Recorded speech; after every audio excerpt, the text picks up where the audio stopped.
தேவனுக்காக நான் எப்படி அமைதியாக காத்திருப்பது? உங்கள் கவலைகளை அவரிடம் மனமுவந்து ஒப்படைக்கவும். உங்கள் மனதையும் இதயத்தையும் அமைதிப்படுத்த அமைதியான பிரதிபலிப்பு தியானத்தில் ஈடுபடுங்கள். பரிசுத்த ஆவியின் மென்மையான அசைவுகள் மற்றும் தேவன் உங்கள் மனதில் பகிர்ந்து கொள்ளக்கூடிய நுண்ணறிவுகளுக்கு கவனம் செலுத்துங்கள். வேதத்தை படித்து சிந்தியுங்கள்.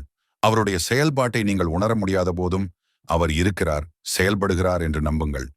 தேவனின் உண்மைத்தன்மையை நினைவில் வைத்தல், காத்திருக்கும் காலங்களில் உங்கள் நம்பிக்கையையும் வலுப்படுத்த தேவனின் ஏற்பாடு மற்றும் வழிகாட்டுதலின் கடந்த கால அனுபவங்களை நினைவு கூறுங்கள். அமைதியாயிருங்கள், நானே தேவன் என்பதை அறிந்து கொள்ளுங்கள்.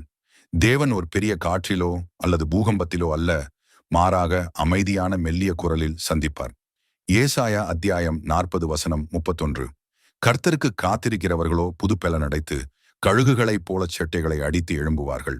அவர்கள் ஓடினாலும் இளைப்படையார்கள், நடந்தாலும் சோர்ந்து போகார்கள்.